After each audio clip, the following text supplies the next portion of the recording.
بسم الله الرحمن الرحيم الحمد لله رب العالمين حمدا كثيرا طيبا مباركا فيه رب اشرح لي صدري ويسر لي أمري واحلل عقدة من لساني يفقه قولي أما بعد. Donc les frères, on poursuit aujourd'hui bi'idhnillah azza wa jal notre lecture avec Abu Ishaq al-Albiri rahmatullahi alayhi.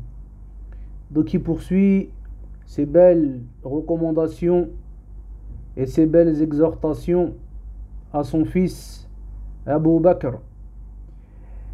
Et on avance petit à petit, Inch'Allah. Je pense que on a dépassé à peu près la moitié de la poésie. Et on s'était arrêté justement sur le fait que Abu Ishaq, ici, il dit à son fils et il lui recommande de commercer avec Allah Jalla wa Ala, et que celui qui commerce avec sa majesté subhanahu wa ta'ala, alors lui dans tous les cas il est gagnant. Pourquoi? Parce qu'Allah Azza wa Jal لا يضيع أجر المحسنين. Allah subhanahu wa ta'ala, il ne laisse pas perdre aux croyants leur récompense et aux bienfaisants. Donc celui qui va sacrifier, faire des efforts fi sabilillah, alors celui-là dans tous les cas il sera gagnant. Bien sûr, il y a des conditions pour gagner dans ce commerce et dans cette transaction. Deux principales que Inch'Allah on connaît toutes et tous. La première, c'est le fait d'avoir le cœur accroché à Allah Jalla wa Ala et ne rechercher que son visage à travers nos actions. Innama al-a'malu bin-niyat wa innama likulli imri'in ma nawa. Il nous dit alayhi salatu wassalam dans le hadith rapporté par Omar ibn al-Khattab radiyallahu anhu, il nous dit: les actions ne valent que par les intentions, et chaque personne sera rétribuée selon son intention. Donc ça, c'est la première des conditions pour celui qui veut commercer avec Allah subhanahu wa ta'ala. La deuxième, c'est ce que le prophète alayhi salatu wassalam nous dit dans le hadith rapporté par Aïcha radiyallahu anha, où il nous dit alayhi salatu wassalam: Man ahdatha fi amrina hadha ma laysa minh fahuwa rad. Celui qui va inventer une chose dans notre affaire-ci, c'est-à-dire dans cette religion-là qui est la religion de l'islam, sans qu'il n'y ait dessus mon ordre, alors il sera rejeté. Donc celui qui va venir avec une action et qui va être sincère et qui ne va vouloir par cette action que le visage d'Allah Azza wa Jal, mais qui va venir avec une action qui n'a pas été légiférée par le prophète sallallahu alayhi wa sallam, alors son action elle est rejetée. Et de même, celui qui va venir avec une action que le prophète alayhi salatu wa sallam il a légiférée, ou bien il a ordonné, ou bien il l'a appliqué, ou bien il l'a acquiescé, alayhi salatu wa sallam. Mais cependant, cette personne-là, il l'a fait pour autre qu'Allah Azza wa Jal.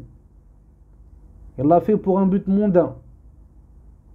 Il l'a fait pour de l'argent. Il l'a fait pour un poste. Il l'a fait pour qu'on dise et qu'on dise. Eh bien, celui-là, il n'aura de récompense que ce de pourquoi il aura œuvré. Donc, on s'était arrêté à là. Et ensuite, il poursuit, rahimahullah, il nous dit: فليست هذه الدنيا بشيء تسوءك حقبة وتسر وقتا. Donc il lui dit: Et là, il lui rappelle et repart sur ce bas monde. Et il lui dit: oh mon fils, فَلَيْسَتْ هَذِهِ الدُّنْيَا بِشَيْءٍ. Cette dunya, c'est rien du tout. Elle n'est pas importante. Et si justement elle serait importante, eh bien Allah subhanahu wa ta'ala, il n'aurait pas abreuvé le mécréant. Et ensuite il lui dit: تَسُوءُكَ حِقْبَةً. Elle t'attriste pendant longtemps. وَتَسُرُّ وَقَتًا. Et elle va te réjouir un temps, un court instant. Tu vas kiffer un instant. Et après, ça disparaît.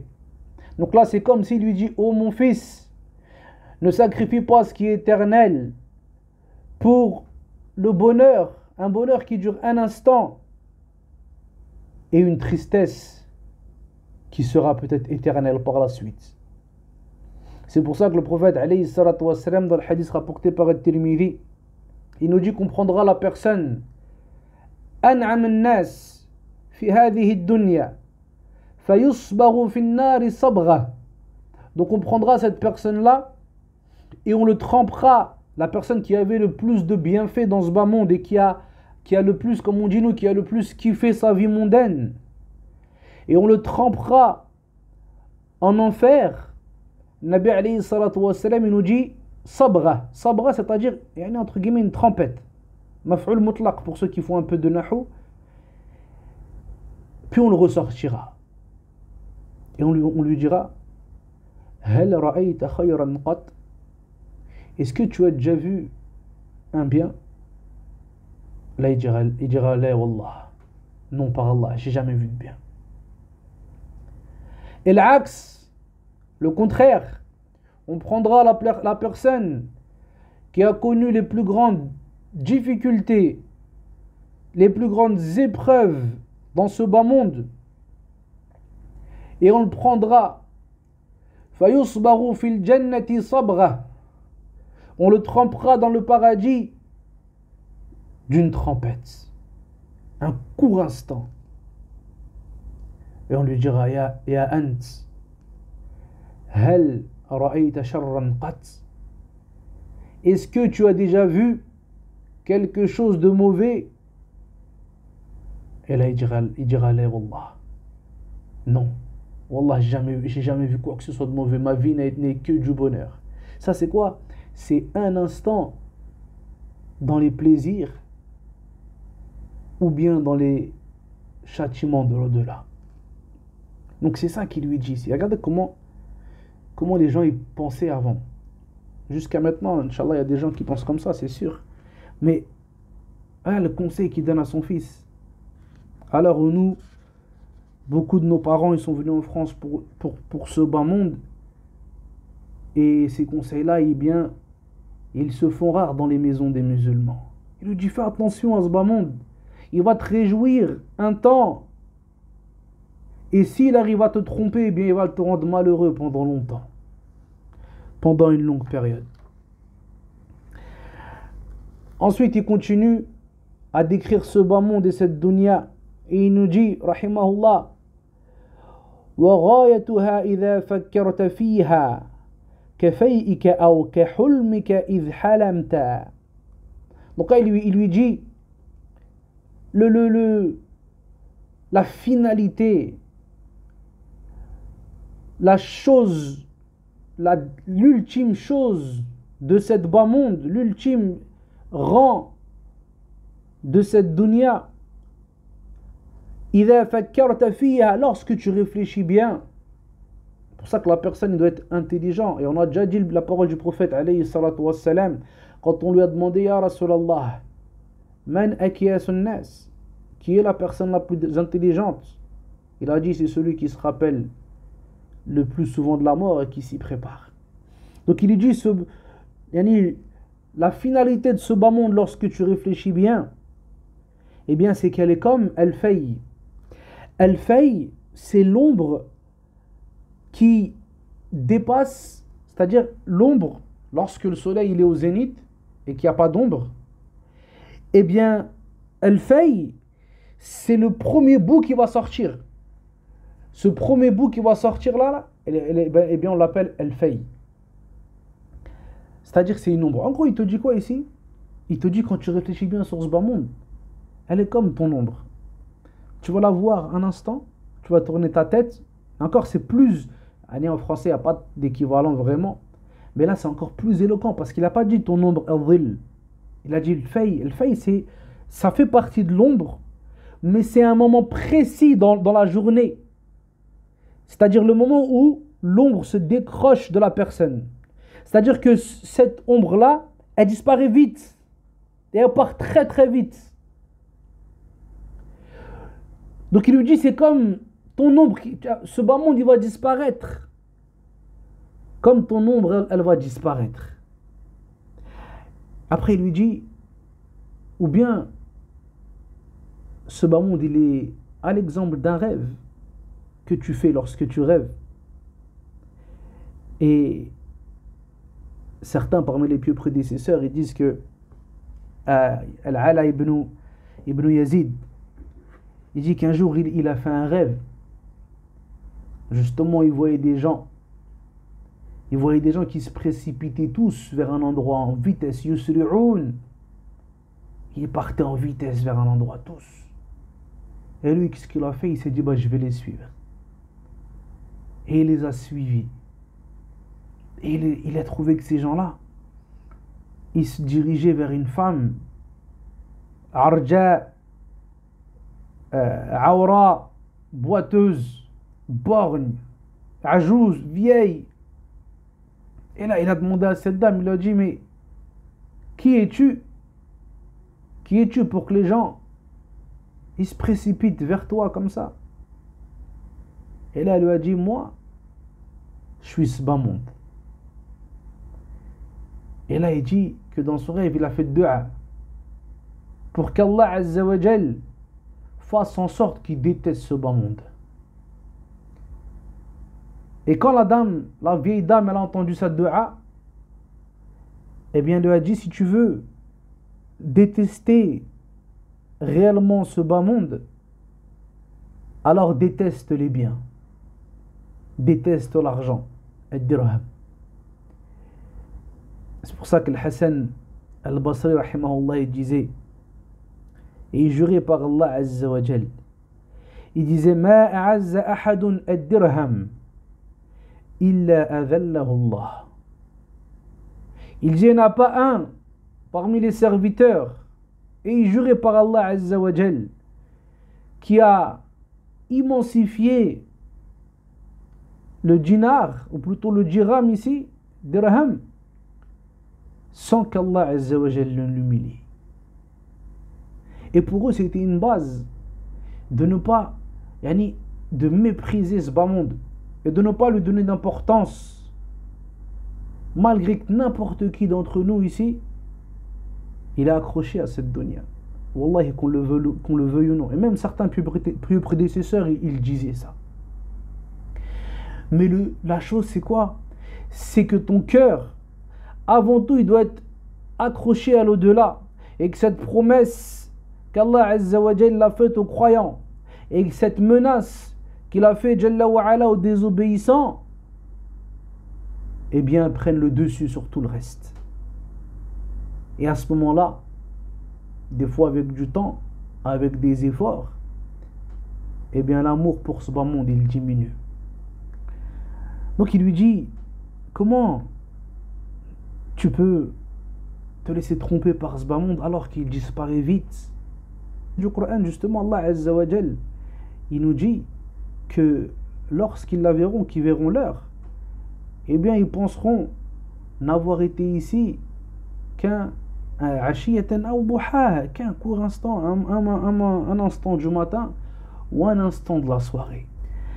Taïb. Ensuite, il poursuit, il nous dit, et il dit ici à son fils, ainsi qu'à tous les musulmans d'une manière générale, il lui dit, voilà un passage vraiment, et moi personnellement, il me touche vraiment, et c'est une manière de voir les choses et une recommandation, je trouve, qui est vraiment très pertinente.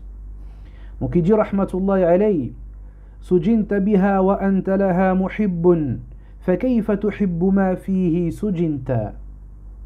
Il lui dit, oh mon fils, tu as été emprisonné dans cette dernière et toi tu l'aimes.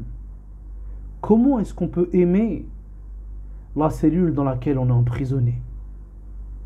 Wallahi kalamuhu sahih. Le prophète alayhi salatu wassalam, comme c'est rapporté dans le sahih de Muslim, du hadith d'Abu Hurayra radiyallahu anhu, il nous dit alayhi salatu wassalam, ad-dunya sijnul mu'min wa jannatul kafir.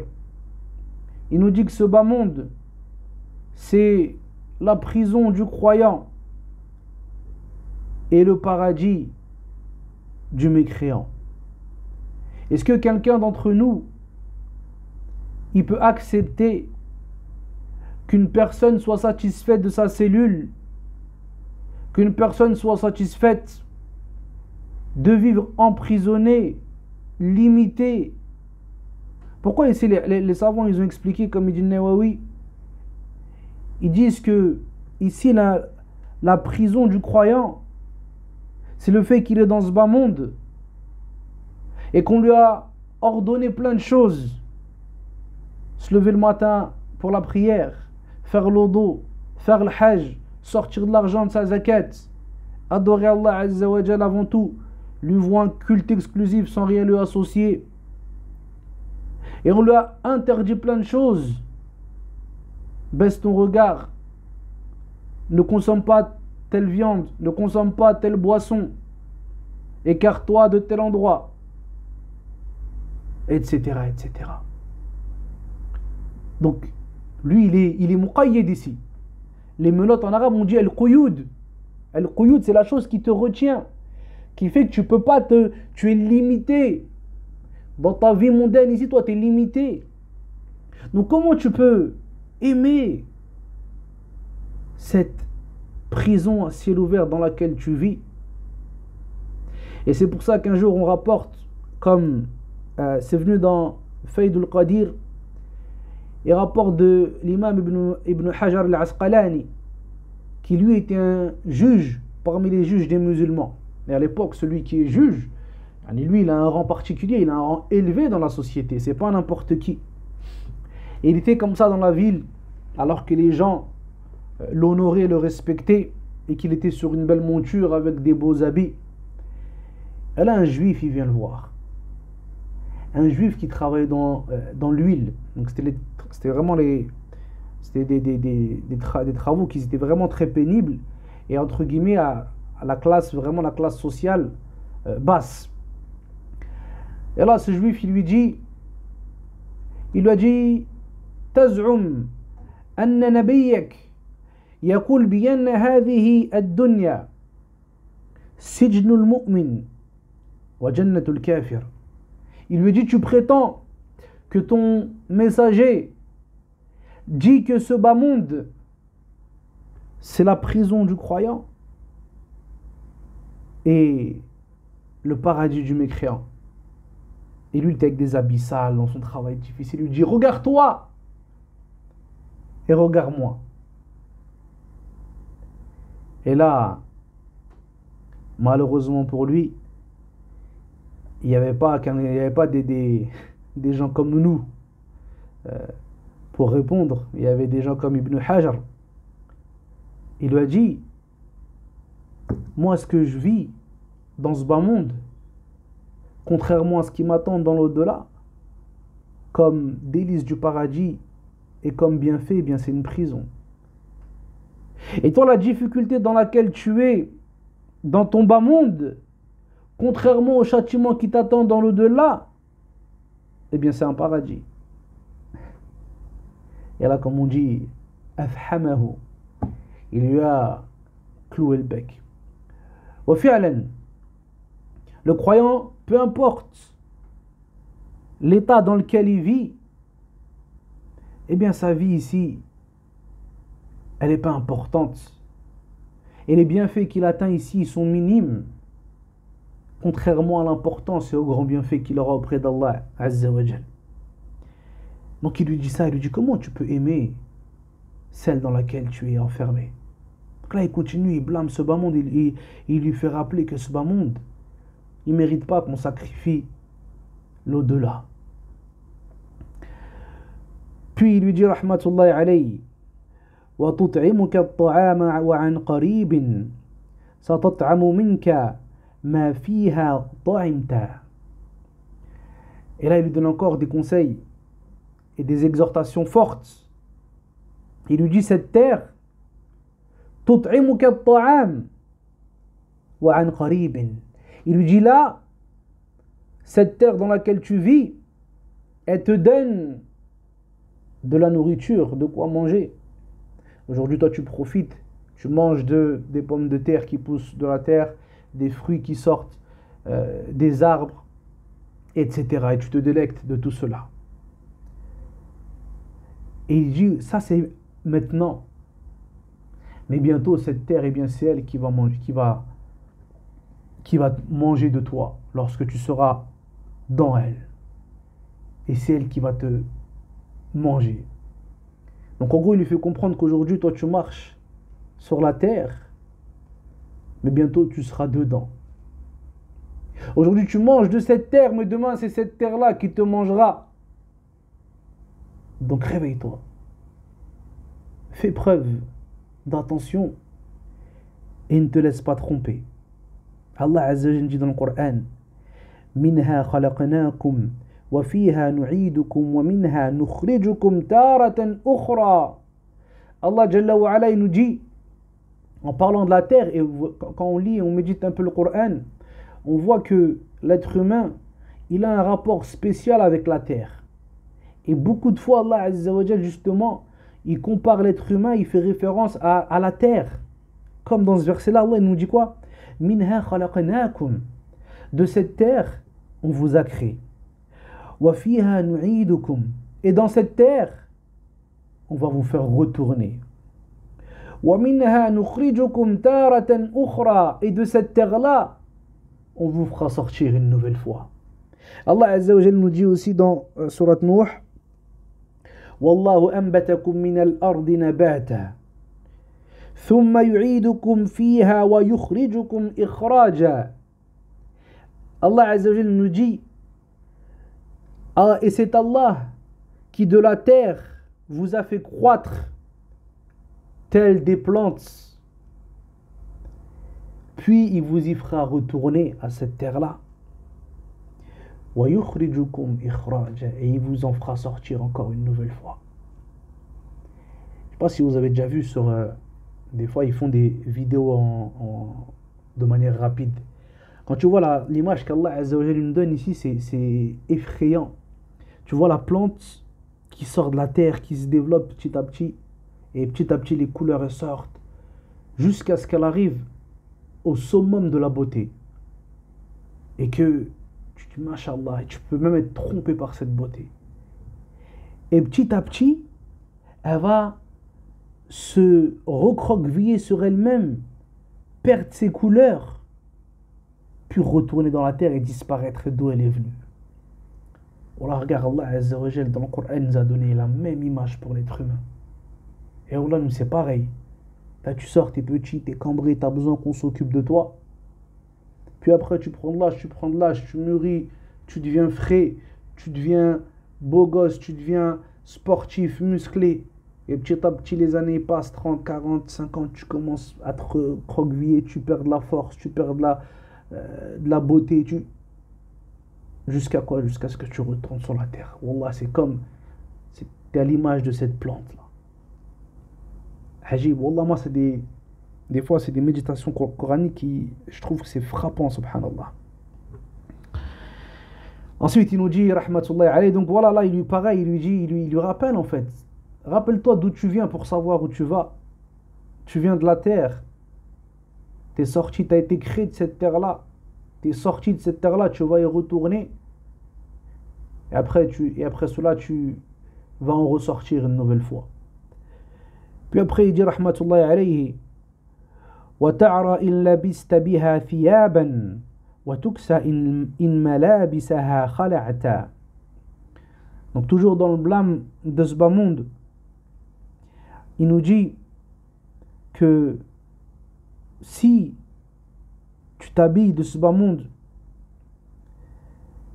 eh bien, en vérité, c'est comme si tu étais nu. Parce que ce bas monde, ce n'est que tromperie. وَغَرَّتْهُمُ الْحَيَاةُ الدُّنْيَا. Allah Azza wa Jal, dans plusieurs versets, il répète ça. Il parle de ces gens-là, qu'ils ont été trompés. Il nous dit que ce bas monde, qu'est-ce qu'il a fait? Il les a trompés. Comme Shaitan, il les a trompés. وَغَرَّكُمْ بِاللَّهِ الْغَرُورِ. Et le grand trompeur les a trompés au sujet d'Allah Azza wa Jal. Et de l'autre côté, il nous dit وَتُكْسَا إِن مَلَابِسَهَا خَلَعْتَ. Mais si tu te défais de ces affaires-là, que tu t'écartes de ce bas monde, que tu t'écartes du fait de rechercher les éloges, les belles paroles, qu'on te mette en avant, et on dise Foulen, Foulen, et que tu recherches à être élevé dans ce bas monde, que tu délaisses le fait d'être quelqu'un ici-bas, et bien à ce moment-là, il dit quoi? Tout que ça, là tu seras vraiment habillé. Pourquoi il lui dit ça ici? Il lui dit ça parce qu'Allah Azza wa Jal, quand il nous dit dans le Coran, il nous dit وَلِبَاسُ التَّقْوَى ذَلِكَ خَيْرٌ. Il nous dit le vêtement de la taqwa, de la crainte, ça c'est le vrai vêtement. Ça c'est le vrai vêtement, même si tu es pauvre, même si les gens ils te méprisent, même si les gens ils t'ignorent. Eh bien si les gens de ce bas monde ils t'ignorent et ils ne prêtent pas attention à toi, eh bien il se peut qu'auprès des gens des cieux tu sois connu et que eux ils prêtent attention à toi.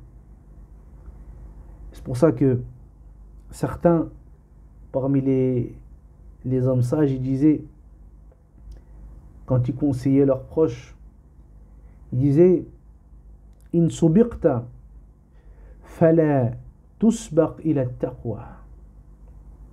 Si quelqu'un te devance, alors qu'il te devance, mais qu'il ne te devance pas dans la crainte. Que personne ne te devance dans la crainte. Lui m'a doublé dans ce bas monde, part en vacances souvent.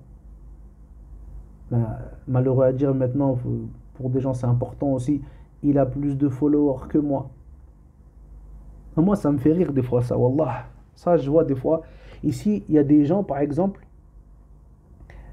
lui c'est pas quelqu'un qui a vraiment étudié. Là je parle dans la sphère scientifique. C'est pas quelqu'un qui a vraiment étudié. C'est pas quelqu'un qui est vraiment a une profondeur scientifique. Et ça, quand il s'assoit avec toi, il parle 5 minutes avec toi, lui-même il le sait. Je parle des gens extérieurs, bien sûr, je ne me rends pas dans l'exemple.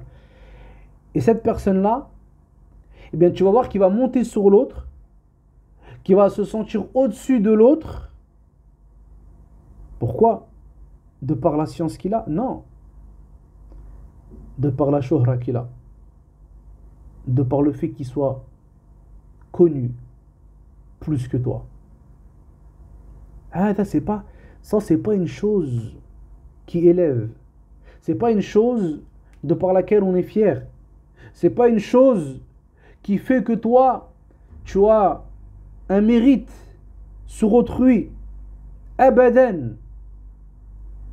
Yarfa'illahu alladhina amanu minkum walladhina utul ilma darajat. Allah Azza wa Jalla nous dit, Allah il élève ceux en degrés parmi vous, ceux qui ont cru, et plus particulièrement ceux qui ont eu la foi. Le fait que tu as beaucoup de gens qui te suivent, c'est pas pour autant que tu dois monter. Et le frère, tu lui donnes une nasiha, il t'écoute même pas, on dirait que t'es une claquette. Même une claquette, il l'aurait repoussé, il l'aurait posé avec plus de respect. Pourquoi? Parce que toi, t'es pas connu, t'as pas 15 000 followers. Ouais, mais le frère, peut-être qu'il n'est pas connu. Mais si tu parles avec lui dans l'aqida, dans usul l'aqida, dans le fiqh, dans usul le fiqh, dans l'arabiya, dans le Coran, vous êtes, entre toi et lui, il y a un monde, un univers. Il vous sépare. Et quand je parle de ça, moi je parle d'ici, je connais des frères justement, un en particulier, qui met beaucoup de gens dans sa poche. Beaucoup. Mais le frère, il n'est pas sur les réseaux, il ne parle pas. Alors les gens, ils négligent. Akhi, c'est par la science qu'on élève. C'est pas par ces choses-là qui sont viles et mondaines et qui ne prouvent en rien ta place que tu as auprès d'Allah Azza wa Jal. Allah Azza wa Jal dit quoi dans le Coran?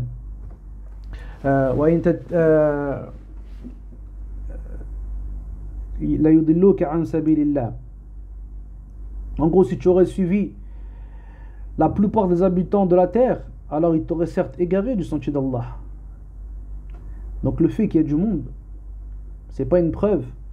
Allah dit dans le Coran: walakin aktharahum la ya'lamun, walakin aktharahum la yu'minun, walakin aktharahum la ya'qilun.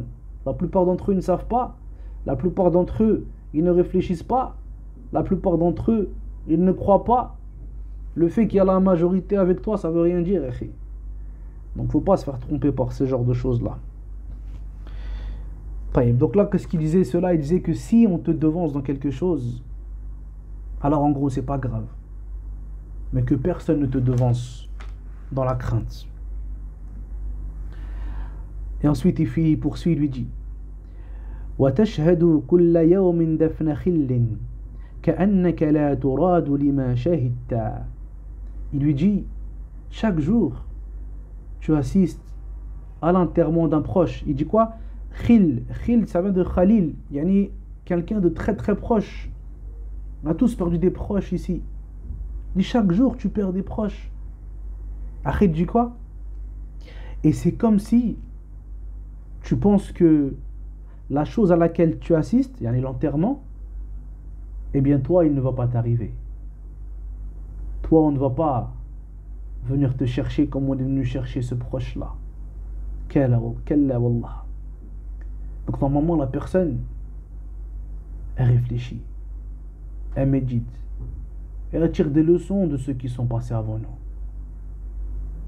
Ammar ibn Yasir radiyallahu anhu, comme Ibn Abi Dunya rapporte, il disait: kafa bil mawti wa'idha wa kafa bil yaqini ghina wa kafa bil ibadati shughla. Il disait: la mort elle suffit comme exhortation, comme celui qui exhorte, et la certitude elle suffit comme richesse, et l'adoration suffit comme occupation. Le fait qu'on assiste tout le temps, on perd des gens, ça ne nous réveille pas. Comme il dit à la suite, il dit: comme si toi tu penses que cette chose-là qui arrive aux autres, eh bien toi, va pas t'arriver. Combien ils sont morts? Combien ils sont partis? Certains, on les cite tous les jours dans les livres, dans les assises. Ça fait des siècles et des siècles qu'ils sont partis. Est-ce que on va pas tirer des leçons? Allah Azza wa Jalla dit dans le Coran: وَجَاءَتْ سَكْرَةُ الْمَوْتِ بِالْحَقِّ ذَلِكَ مَا كُنْتَ مِنْهُ تَحِيدٌ. Et l'agonie de la mort, elle est venue en toute vérité. Telle est la chose de laquelle tu te détournais. Tu peux te détourner. Tu peux faire comme si cette chose-là n'arrive qu'aux autres. Faire comme si elle n'arrive pas d'une manière générale. Mais la mort, elle va venir. ثم تردون إلى عالم الغيب والشهادة فينبئكم بما كنتم تعملون. Puis vous allez retourner vers le Alim al-Ghaib, celui qui connaît l'invisible et ce qui est visible, et il va vous informer de ce que vous œuvrez. Donc là, c'est ce qu'il lui dit: réveille-toi, fais attention, tire des leçons de ce que tu vois autour de toi. فنسأل الله عز وجل أن يوفقنا جميعا لما يحب ويرضى. سبحانك اللهم وبحمدك أشهد أن لا إله إلا أنت أستغفرك وأتوب إليك. وصلى الله وسلم على نبينا محمد وعلى آله وصحبه أجمعين والحمد لله رب العالمين وبارك الله فيكم.